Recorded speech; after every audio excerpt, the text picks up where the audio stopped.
Monsieur le chancelier, cher Friedrich, mesdames, messieurs les ministres, mesdames, messieurs les journalistes, mesdames, messieurs, c'est un grand plaisir, cher Friedrich, et un honneur de pouvoir accueillir à Toulon le chancelier allemand et autant de membres du gouvernement fédéral qui ont beaucoup travaillé pour ce Conseil des ministres franco-allemands avec leurs homologues français. En effet, nous avons eu hier à Brégançon une discussion entre nous, avec nos équipes, puis un long tête-à-tête qui a été extrêmement fructueux et amical, et je veux t'en remercier. Et nous venons de tenir le 25e Conseil des ministres franco-allemands. Et après avoir répondu à vos questions, nous réunirons le Conseil franco-allemand de défense et de sécurité avec nos ministres des Affaires étrangères, de la Défense et plusieurs de nos collaborateurs et officiers généraux. Ces réunions très clairement illustrent ce réflexe franco-allemand que nous voulons l'un et l'autre et qui a été au cœur de notre expression dès le 7 mai dernier lors de ta première visite officielle à Paris. Oui. Et elle est aussi le fruit du travail conjoint que nous avons mené durant tous ces mois. Au fond, ce qui m'importe aujourd'hui de vous dire aux côtés de Monsieur le Chancelier, c'est que nous avons pris avec ce Conseil des ministres une série de décisions très concrètes qui sont le fruit du travail de nos ministres et de leurs équipes et qui ont pour vocation de faire avancer l'agenda bilatéral et l'agenda européen de manière extrêmement pratique. D'abord pour plus de compétitivité, de productivité au niveau européen, en faisant converger nos positions, je vais y revenir sur plusieurs dossiers techniques, pour améliorer aussi notre sécurité européenne, avec des éléments clés en termes de sécurité et de défense que nous allons prolonger dans un instant. Et au total, ce sont 8 textes communs très précis de doctrine sur plusieurs sujets techniques qui ont été finalisés et une vingtaine de projets clés que nous avons là aussi finalisés pour notre agenda bilatéral. Alors, ce travail en commun, ce réflexe franco-allemand s'illustre au premier chef sur la scène internationale. Nous l'avons montré ensemble cet été en étant aux côtés de plusieurs de nos collègues à Washington pour soutenir le président Zelensky. Et en effet, le soutien à l'Ukraine, nos efforts pour obtenir une paix juste et durable sont au cœur de notre agenda. Cette paix, c'est ce que nous voulons, c'est ce que veut aussi le président ukrainien.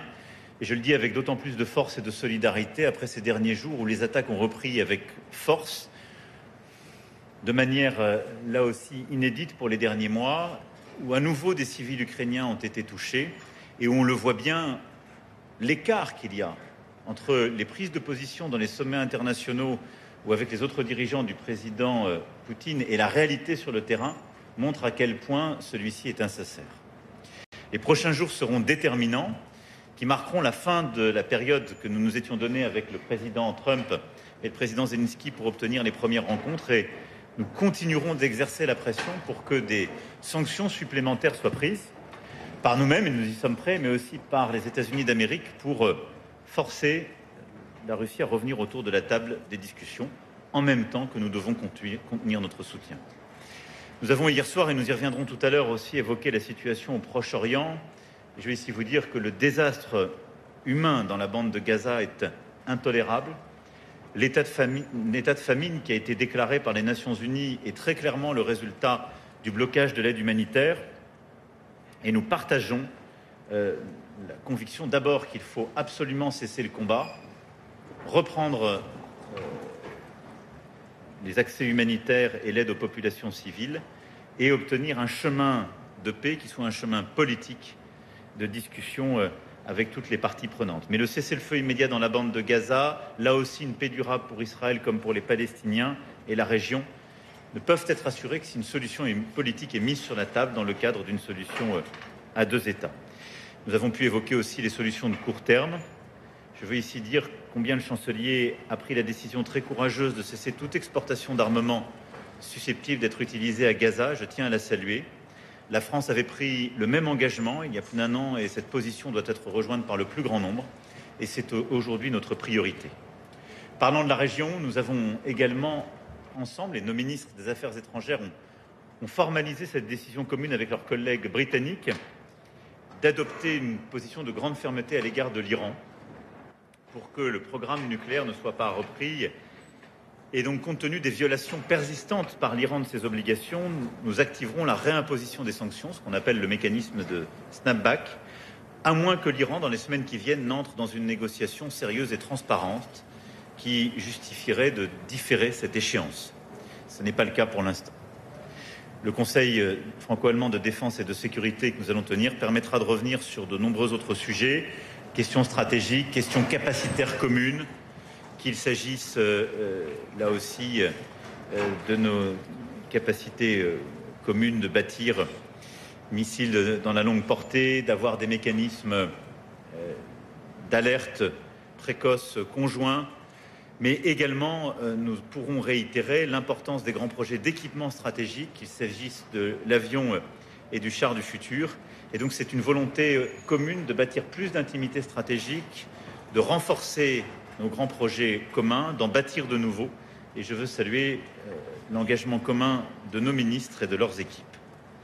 L'autre priorité majeure, ayant évoqué là les grands dossiers internationaux et la convergence en matière de sécurité et de défense, l'autre priorité majeure de cette relance franco-allemande est évidemment l'accélération de notre agenda de compétitivité dans nos pays et au niveau européen. Parce que nous partageons ce constat qui a été largement documenté, qu'un décrochage de la compétitivité de l'Union européenne par rapport à ses principaux partenaires est largement documenté. Décrochage en termes de croissance de PIB par habitant, d'innovation par rapport à la Chine, aux États-Unis. Et là, les rapports Letta ou Draghi l'ont clairement montré. Et donc, nous sommes aujourd'hui dans un agenda d'action.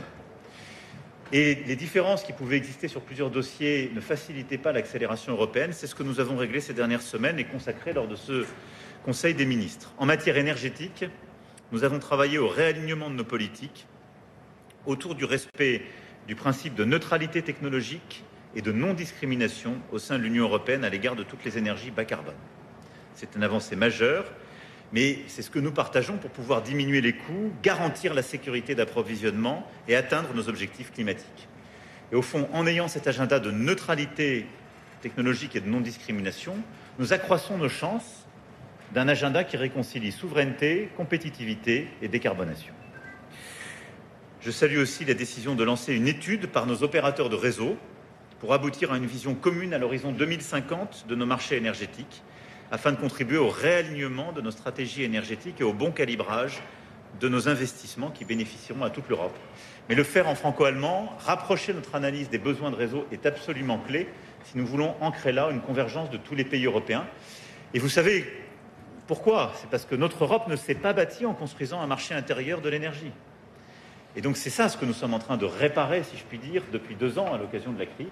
Mais la convergence franco-allemande en la matière est clé.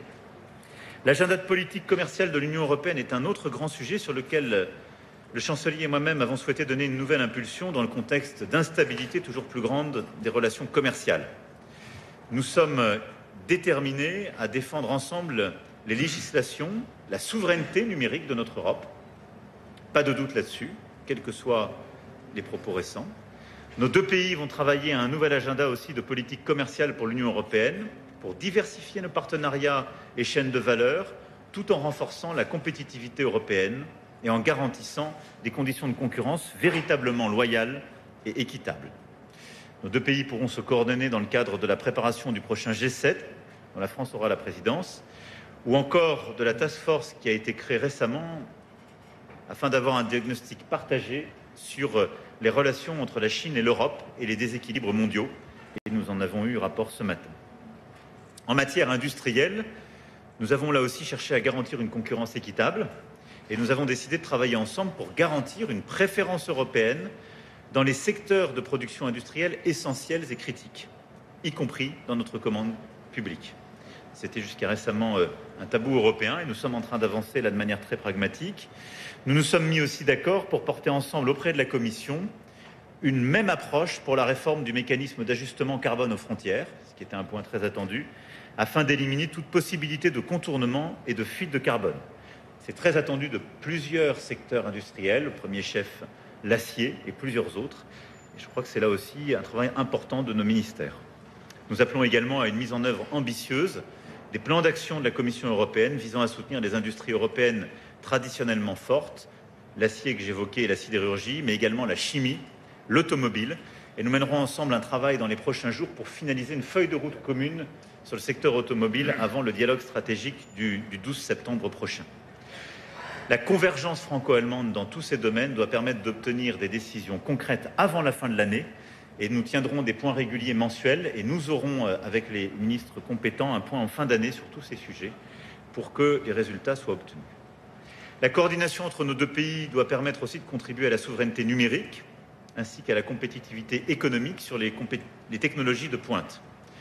Nous l'avons largement évoqué ce matin. C'est le cas en matière d'espace, où nos deux pays confirment leur engagement sur les lanceurs, sur la constellation Iris-Carré, et travailleront ensemble en vue des prochaines échéances, que ce soit la réunion ministérielle de l'ESA, qui se tiendra en Allemagne, ou le sommet sur l'espace que nous organiserons en France l'année prochaine, ou encore dans le cadre des négociations à venir sur le prochain cadre financier pluriannuel européen. C'est également le cas en matière d'intelligence artificielle, de calcul de haute performance, de quantique, de cloud, de semi-conducteurs, où là aussi il y a une feuille de route commune qui a été consacrée. Enfin, pour soutenir l'innovation de rupture, nous avons eu un très bon texte de doctrine fait par nos économistes qui scande, si je puis dire, le chemin, qui commence à être mis en œuvre, puisque nous avons décidé de mettre en place une mission conjointe avec l'agence allemande SprintD pour développer en France une initiative similaire, et nous renforcerons une coopération entre la SprintD et BPI France en la matière. La France et l'Allemagne organiseront conjointement un sommet de haut niveau le 18 novembre en Allemagne sur la souveraineté numérique avec la Commission européenne et plusieurs autres États membres ainsi que les représentants économiques des parties prenantes. Et puis tout cet agenda, c'est aussi un agenda de simplification et là-dessus nous avons finalisé une feuille de route importante. Nous avions avancé ces derniers mois pour chercher à alléger les charges de nos entreprises, de nos administrations. Et nous continuerons à porter ce message auprès de la Commission, du Parlement et du Conseil avec des résultats rapides et concrets que nous souhaitons. Et là aussi, sur plusieurs réglementations attendues, nous avons finalisé une feuille de route commune pour la simplification réglementaire européenne. Et puis nos deux pays travaillent aussi ensemble pour faciliter l'épargne et l'investissement en Europe afin de parvenir à une union des marchés de capitaux. Nos ministres ont fait rapport ce matin de tout le travail qui avait été fait en la matière. Et à la fois la finalisation de cette initiative, une action de titrisation aussi et le lancement des initiatives de produits conjoints avec un label européen ont été très clairement soutenus. Et une mission a été confiée à messieurs Cooklis et Noyer pour améliorer le cadre réglementaire pour le financement des startups et des scale-up en Europe qui vient là aussi consacrer cet agenda.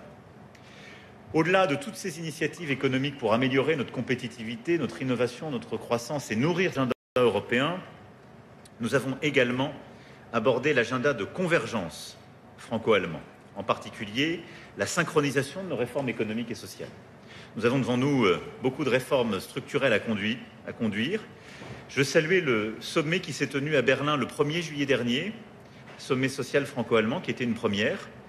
Et j'ai invité les ministres, partenaires sociaux et experts allemands et français à poursuivre ce travail à l'occasion d'un prochain sommet que nous abriterons en France et que nos ministres pourront justement préparer et qui nous permettra de finaliser cet agenda commun en matière de productivité, de taux d'activité des jeunes et des seniors, d'assurance chômage, de futur du travail. Autant de sujets qui sont clés pour nos deux économies et sur lesquels nous souhaitons avancer ensemble. Ces échanges seront nourris par les travaux menés à notre demande par les économistes du Conseil franco-allemand d'experts économiques. Et je veux remercier ces derniers de tout le travail qui a été fait ces derniers mois. Et en effet, d'ores et déjà, nos ministres ont pu prendre en compte plusieurs de leur expertise. Mais très clairement, là aussi, nous avons été nourris par leurs propositions très concrètes. Enfin, je veux citer plusieurs autres initiatives franco-allemandes discutées aujourd'hui qui illustrent la coopération bilatérale au service de nos concitoyens. En matière de culture, nous avons décidé l'européanisation de la plateforme franco-allemande Arte et le projet également de coopération entre France Média Monde et la Deutsche Welle. Ces deux projets très concrets ont pour but de démultiplier le travail d'acteurs d'ores et déjà franco-allemands ou français et allemands sur un même agenda. Des créations de contenus communs, culture commune, mais aussi une lutte en commun contre la désinformation, les manipulations de notre démocratie, notre volonté de renforcer le sentiment d'appartenance européen. Deuxièmement, nous avons également décidé de renforcer notre coopération bilatérale en matière d'immigration et de sécurité civile. Sécurité civile avec des projets très concrets. Mais immigration, parce que nous avons très clairement un agenda commun, mieux protéger nos frontières, mieux prévenir les arrivées, avec une volonté de renforcer la coordination avec les autres pays de l'espace Schengen, mettre en œuvre de manière encore plus rapide et ferme le pacte asile-immigration et améliorer les politiques de retour, avec là aussi un agenda franco-allemand très précis. Enfin, une feuille de route sur la coopération transfrontalière franco-allemande a été signée pour résoudre les problèmes rencontrés par nos concitoyens au service de la formation professionnelle des jeunes, de la mobilité des travailleurs transfrontaliers, de l'accès aux soins dans ces régions transfrontalières. Et je veux ici saluer également la mobilisation des services de l'État dans ces régions et de tous les élus locaux qui sont extrêmement dévoués à cet agenda. Voilà, mesdames et messieurs, je ne veux pas être plus long, je l'ai déjà été, mais l'objectif était de vous dire que ce Conseil des ministres franco-allemands et le Conseil franco-allemand de défense et de sécurité que nous allons tenir, comme nos discussions, mais qui sont permanentes, au-delà des échanges plus longs que nous avons eus comme hier, vous donnent à voir à quel point nous avons la conviction l'un et l'autre que nos pays sont face à des défis immenses, mais ont la capacité, par une intimité plus grande, une amitié entre nous, entre nos équipes, entre nos pays, à les relever. Et nous sommes convaincus que nous pouvons avoir une Allemagne et une France plus efficaces, avec des résultats concrets en matière économique, en matière sécuritaire, dans les mois et les années qui viennent, si nous savons articuler et mettre en œuvre cet agenda. Déjà, en quelques mois, nous avons là plusieurs projets très concrets qui sont le fruit du travail commun, et nous allons continuer avec force. C'est pourquoi, en fin d'année, je me rendrai au-delà de tous les rendez-vous déjà prévus, parce que la semaine prochaine, nous serons ensemble à Évian. Je serai le 18 novembre au plus tard à Berlin pour ce sommet sur la souveraineté numérique. Mais en fin d'année, nous ferons un point très précis sur tous les chantiers que je viens ici de décrire. Merci à nouveau, Monsieur le Chancelier, cher Friedrich, pour ta présence ces 2 jours et la mobilisation de tout ton gouvernement.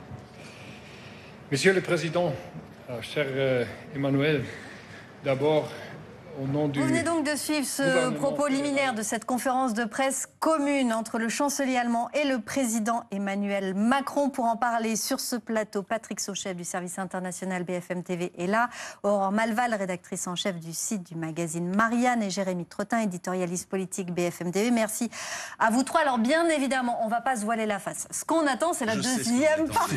Ce sont les questions posées à Emmanuel Macron sur la politique nationale, la politique intérieure, puisqu'on attend de savoir ce qu'il pense de cette demande de confiance de François Bayrou, de ce qui va se passer après le 8 septembre. Mais Patrick Sauce, on ne va pas bouder notre plaisir. On le rappelle, c'est un conseil des ministres franco-allemand. Et bien évidemment, il a été question de l'Ukraine. Oui, de l'Ukraine. Je fais juste une mini-incise, puisque vous parlez de Conseil des ministres franco-allemands. Ça va être assez compliqué de développer sur l'une des annonces qui a été faite, mais ce dialogue stratégique qui s'annonce entre Français et Allemands sur la dissuasion nucléaire m'apparaît extrêmement important. J'irai pas plus loin. Pourquoi ? Parce qu'ils ne vont pas aller plus loin publiquement.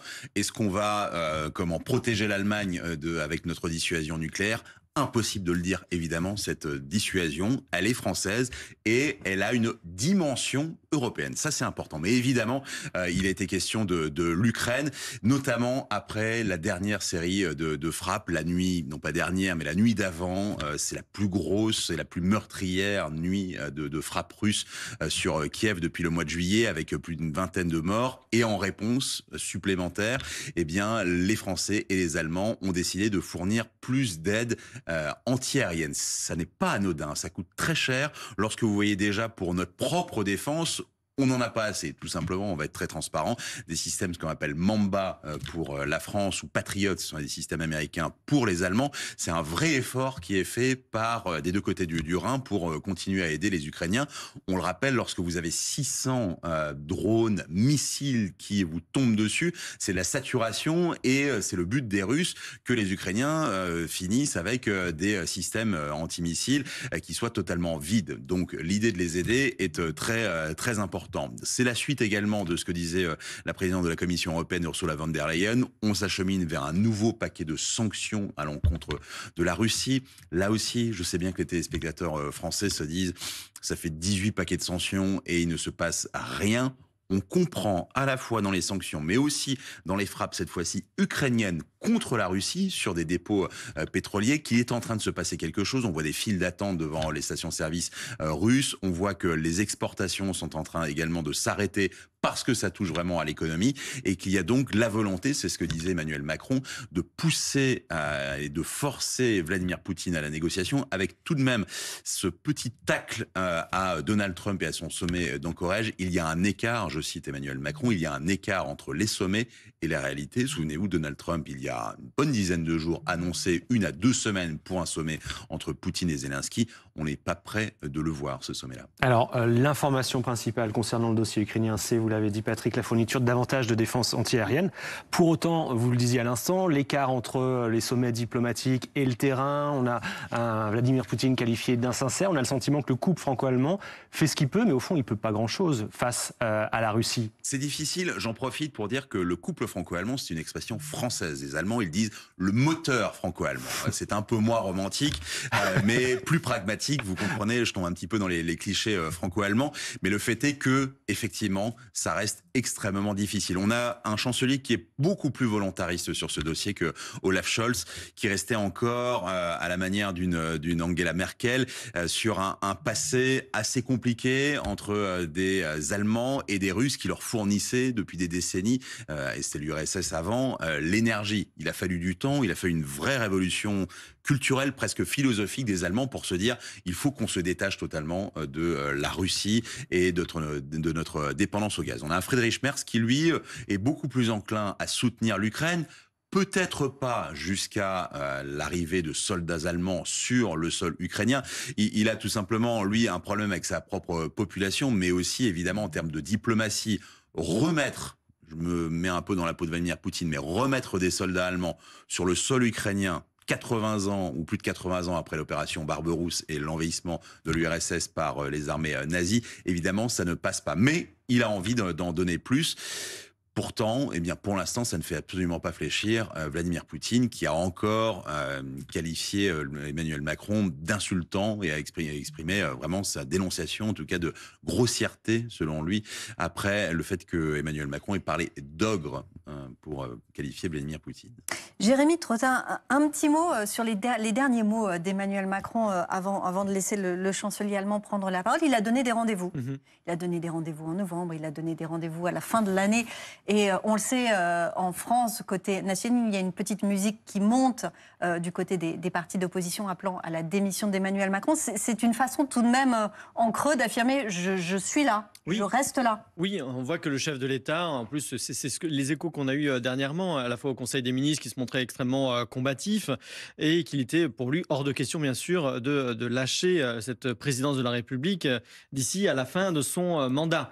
C'est aussi important d'avoir une forme de stabilité à l'international, d'avoir un président qui le montre, là encore, qu'il est aux manettes et jusqu'au bout, pour montrer à ses interlocuteurs que la France n'est pas le grand malade de l'Europe, malgré l'instabilité politique qui pourrait arriver très prochainement à l'issue probable de la chute de François Bayrou la semaine prochaine. En tout cas, ce qui est intéressant aussi de constater, c'est que ce couple franco-allemand, il a du mal à danser le tango, parce que quand l'Allemagne va mal et qu'il y a une forme d'instabilité et qu'il faut du temps pour créer cette coalition, et finalement, au moment où on a un interlocuteur important et fort qui est le nouveau chancelier, c'est de notre côté, en réalité, qu'il y a une nouvelle forme d'instabilité politique et de faiblesse dans ce couple ou ce moteur franco-allemand, parce que là, les dossiers qui ont été évoqués, si on revient sur l'Ukraine, Gaza, une grande fermeté à l'égard de l'Iran, une convergence sur la sécurité et la défense, et même malgré ces rendez-vous qui ont été fixés d'ici à la fin de l'année, si on n'a pas de gouvernement d'ici 10 jours, c'est au moins un trimestre de perdu.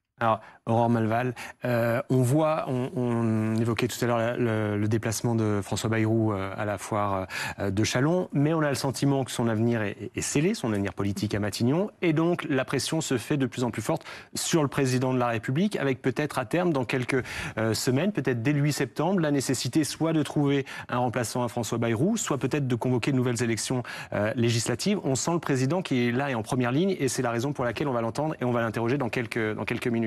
Oui, effectivement, on est quasiment certain, en tout cas en l'état, on peut dire aujourd'hui c'est arithmétique, les partis qui ont décidé de ne pas voter la confiance, non seulement de ne pas la voter, mais de voter contre, même si François Bayrou en reçoit certains en début de semaine, peu de chances quand même qu'il arrive à les convaincre de changer leur vote ou de changer leur position. Donc on se dirige vers à minima un changement de gouvernement ou pourquoi pas la dissolution. Alors Emmanuel Macron l'a dit cet été, il l'a répété, alors il a d'abord dit en juin qu'il ne voulait pas de dissolution, mais qu'il n'allait pas se priver d'une arme constitutionnelle. Ensuite, dans l'interview qu'il avait donnée à nos confrères de Paris Match, où il faisait d'ailleurs les louanges de François Bayrou, il disait peut-être un peu plus fermement non à la dissolution. Là, évidemment, on revient certains dans la majorité, je pense notamment à Gérald Darmanin, qui en a parlé comme étant une probabilité. Édouard Philippe dit qu'elle est même inéluctable. Donc on se retrouve avec une grosse pression sur Emmanuel Macron, mais je dirais c'est la même pression en fait depuis l'été dernier et la première dissolution. On passe par des différences peut-être de degrés, mais ça n'est pas un changement de nature. Et c'est vrai qu'Emmanuel Macron a toujours été de ce point de vue-là très clair. Il veut aller jusqu'au bout de son mandat. Je ne pense pas qu'il sera sensible ni qu'il souhaite se laisser déstabiliser par les appels justement à une éventuelle démission. Et d'autant que on se rapproche de l'élection présidentielle. C'est-à-dire que ce qui pouvait être dit l'été dernier, lorsque effectivement on ne trouvait pas de gouvernement et qu'il y avait une pression même sur Emmanuel Macron lorsque le gouvernement de Michel Barnier est tombé, bien là en fait on avance quand même assez vite vers 2027. On est déjà quasiment en campagne. On a en tout cas un grand nombre de candidats déclarés. Donc je pense qu'on n'est pas non plus dans la même situation que lorsque le gouvernement de Michel Barnier était tombé, qu'un autre aurait pu tomber juste derrière. Effectivement, Emmanuel Macron d'ailleurs a déjà commencé, selon certaines indiscrétions, à consulter en tout cas ses proches, à voir qui est prêt pour repartir, pour former éventuellement un nouveau gouvernement.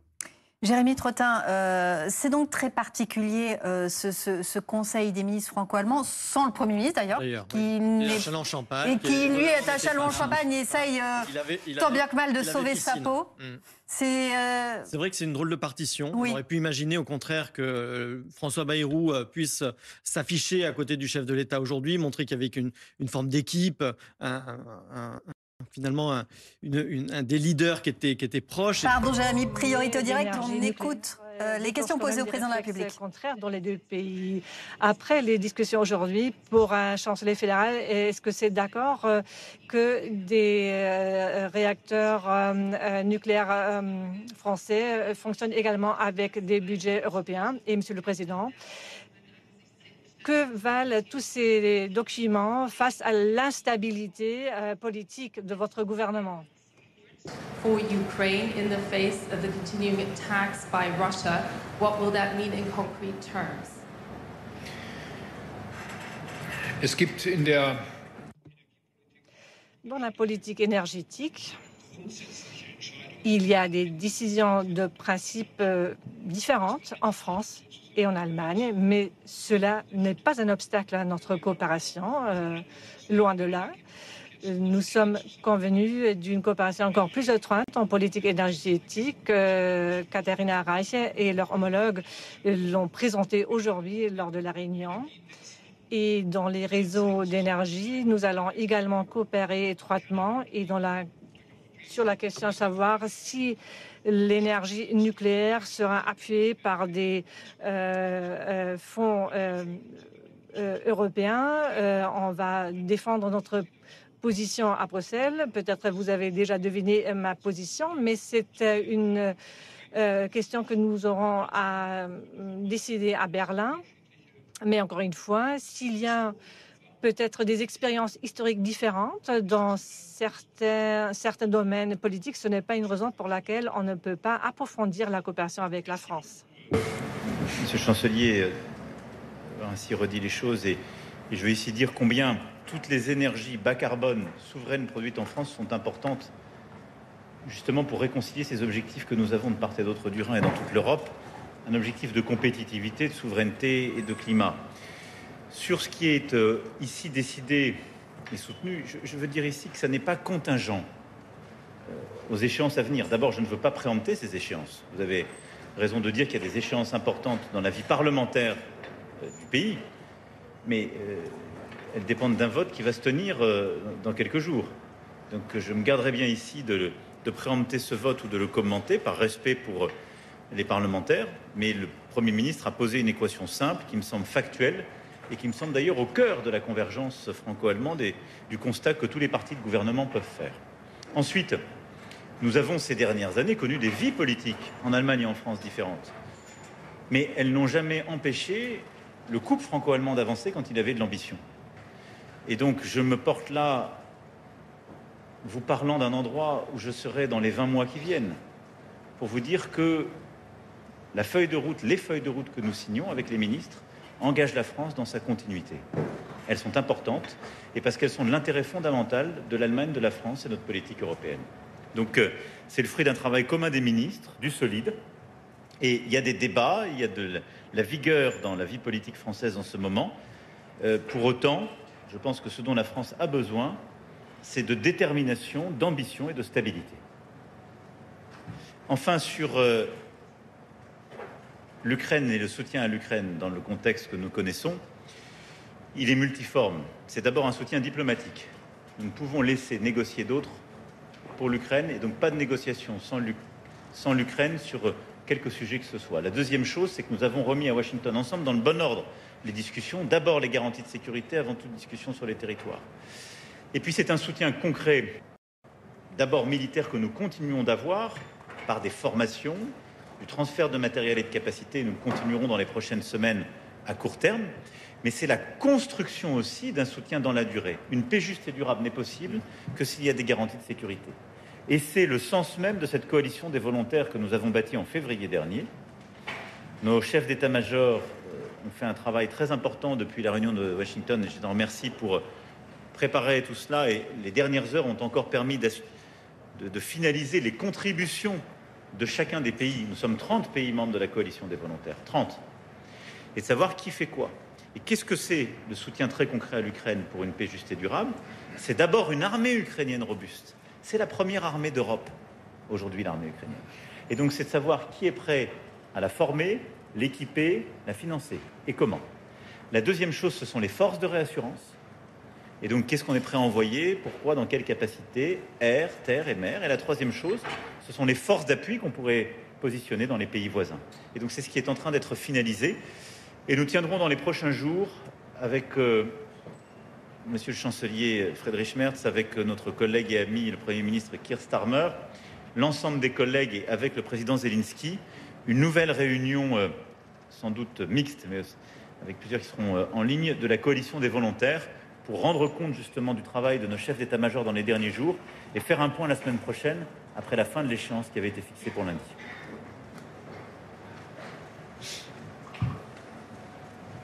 Herr Bundeskanzler, Monsieur le Président, la perspective d'un sommet entre les présidents Zelensky et Poutine paraît définitivement enterrée. Dans ce cas, est-ce que vous allez discuter de cette question prochainement avec le président Trump, où on avait déjà parlé? Et considérez-vous qu'un sommet trilatéral avec le président Trump est encore possible dans ces circonstances où la porte de la diplomatie est-elle définitivement en train de se refermer? Dans ce cas, est-ce qu'on passe immédiatement à de nouvelles sanctions? Est-ce que vous allez immédiatement augmenter les livraisons d'armes dont vous avez parlé dans un document final? Et enfin, une question pour Monsieur Macron. Moscou vous reproche aujourd'hui des insultes grossières ou vulgaires. Que leur répondez-vous?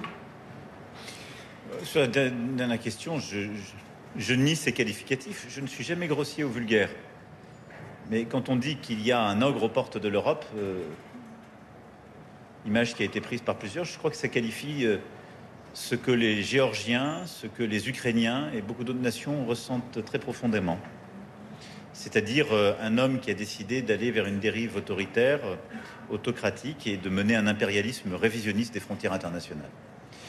Sur votre première question, nous en avons évidemment longuement parlé avec Monsieur le Chancelier. Nous voulons espérer qu'une telle réunion bilatérale, à laquelle le président Poutine s'est engagé auprès du président Trump, lorsque nous étions à Washington. C'est sa proposition. À l'issue de la longue réunion que nous avons eue ensemble il y a quelques semaines à Washington, l'appel a donné lieu à cette proposition du président Poutine au président Trump. Je vais voir le président Zelensky. Si ça n'est pas tenu lundi, échéance qui avait été fixée par le président Trump, je crois qu'une fois encore, ça voudra dire que le président Poutine se sera joué du président Trump.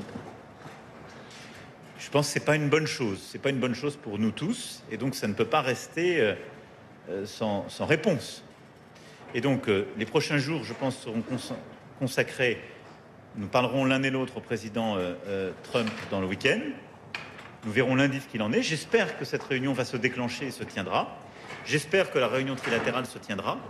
Si nous devions constater la semaine prochaine qu'une fois encore, après des mois de promesses non tenues, ça n'était pas le cas, nous plaiderons très clairement pour que des sanctions primaires et secondaires soient prises qui contraignent davantage la Russie et la conduisent à revenir autour de la table des discussions. Wir haben mit unserem Besuch Avec notre visite la semaine passée à Washington, nous avions associé l'espoir que la réunion que nous attendions entre le président Poutine et le président Zelensky pourrait avoir lieu en l'espace des 2 semaines comme c'était promis. Et j'ai dû constater déjà cette semaine que le président Poutine n'est apparemment pas prêt à rencontrer le président Zelensky. Il formule des conditions préalables qui sont inacceptables. Lors de l'entretien téléphonique qu'il a mené avec le président Trump il y a 2 semaines, cela paraissait vraiment autre chose. En fait, je ne suis pas vraiment surpris puisque ça fait partie de la stratégie de ce président russe d'agir exactement comme cela. Donc, la semaine prochaine, nous allons encore une fois débattre sur la manière de procéder. Je plaide pour qu'ensemble, c'est-à-dire nous les Européens, avec le gouvernement américain, discutent longuement avec les Américains sur les pas à suivre. Il doit y avoir une occasion, un motif pour que le président Poutine se réunisse avec le président Zelensky et peut-être d'autres interlocuteurs. Il doit y avoir cette disposition de la part du côté russe à commencer un cessez-le-feu. Mais je ne me fais pas d'illusions, là non plus. Peut-être cette guerre va encore durer de longs mois. Il vaut mieux que ce soit préparé et on est préparé à cette possibilité en étroite concertation avec les Européens, avec les États-Unis et la coalition des volontaires. Comme l'a dit Emmanuel Macron, ce sont 30 pays du monde entier qui ont un grand accord pour aider l'Ukraine et qui le font. Et cette coalition des volontaires et maintenir son unité, c'est l'une de nos tâches les plus importantes et nous avons réussi à le faire la semaine dernière, c'est-à-dire d'avoir une position européenne complètement unie et pour parler avec le président américain et pouvoir développer une position commune entre l'Europe et les États-Unis, c'était quand même un exploit. On parle encore de tarifs. Je saluerais si l'administration américaine pouvait également faire cela avec d'autres pays dont les achats de gaz ou de pétrole financent les caisses de guerre russes. C'est un processus de longue haleine qui demande beaucoup de patience, mais aussi beaucoup de lucidité. Et la lucidité est celle-là. On ne va pas laisser tomber l'Ukraine. L'Ukraine ne se bat pas toute seule. Elle se bat pour tout l'ordre politique et la liberté politique de notre continent tout entier. Et on sera à ses côtés, puisque c'est dans notre propre intérêt.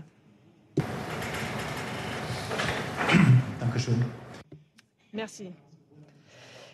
Ma question s'adresse à vous deux. Vous avez parlé beaucoup de la souveraineté numérique de l'Europe. En même temps, il y a l'avertissement du président Trump de décider des tarifs additionnels contre des pays qui peut-être décident d'impôts additionnels contre des entreprises tech américaines. Est-ce que vous avez cette crainte de nouveaux tarifs de la part des États-Unis ou est-ce que ce Digital Service Act de l'Union européenne, est-ce que vous allez maintenir cette position? Et, Monsieur le Chancelier, une question de politique intérieure. Aujourd'hui, on a dépassé pour la première fois depuis 2015 les 3 millions de chômeurs en en Allemagne. Qu'est-ce que cela veut dire pour la politique allemande? Je veux commencer avec la deuxième question.